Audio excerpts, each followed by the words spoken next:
आपका लोग स्मार्ट में स्वागत करती हूँ। तो चलिए रुक करते हैं आज की प्रमुख खबर पर।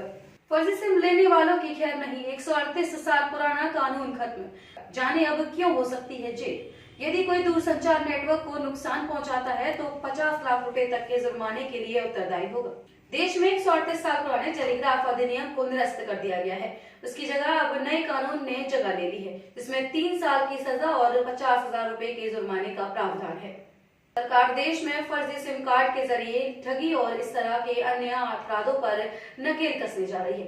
देश में 138 साल पुराने टेलीग्राफ अधिनियम को निरस्त कर नया कानून बनाने के लिए लाए दूरसंचार विधेयक 2023 को संसद ने गुरुवार को मंजूरी प्रदान कर दी है। इस विधेयक में फर्जी सिम लेने पर 3 साल की जेल और 50 लाख रुपए तक का जुर्माने का प्रावधान किया गया है। राष्ट्रपति के हस्ताक्षर होने पर बनेगा कानून।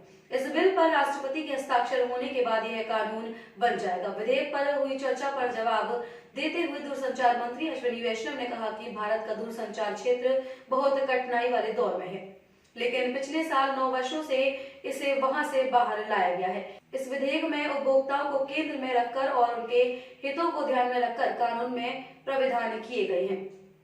3 साल की सजा और जुर्माने का प्रावधान। विधेयक के अनुसार यदि कोई राष्ट्रीय सुरक्षा, दूसरे देशों के साथ मैत्रीपूर्ण संबंधों के हित के खिलाफ किसी भी तरह से काम करता है और अवैध रूप से दूरसंचार उपकरणों का उपयोग करता है तो उसे 3 साल तक की कैद की सजा सुनाई जा सकती है या फिर 2 करोड़ रुपए का जुर्माना लग सकता है। विधेयक में कहा गया है कि यदि कोई केंद्र सरकार उचित समझती है तो ऐसे शक्ति की दूरसंचार सेवा निलंबित या फिर समाप्त कर दी जाएगी। यदि कोई दूरसंचार नेटवर्क को नुकसान पहुंचता है तो 50 लाख रुपए तक के जुर्माने के लिए उत्तरदायी होगा।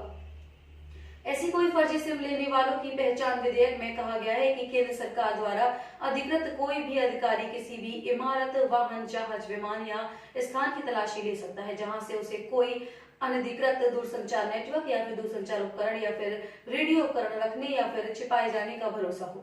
अधिकृत व्यक्ति इस तरह के उपकरणों को अपने कब्जे में ले सकता है। साथ ही आपात स्थिति में मोबाइल सेवाओं और नेटवर्क पर प्रतिबंध लगाने के लिए भी विधेयक में प्रावधान किए गए हैं। विधेयक में उपभोक्ताओं को सिम कार्ड जारी करने से पहले अनिवार्य रूप से उनकी बायोमेट्रिक पहचान करने को कहा गया है। खबरों में अब तक के लिए बस इतना ही। फिर होगी आपसे मुलाकात ऐसी किसी बड़ी खबर के साथ। तब तक के लिए नमस्कार और देखते रहिए लुक स्मार्ट।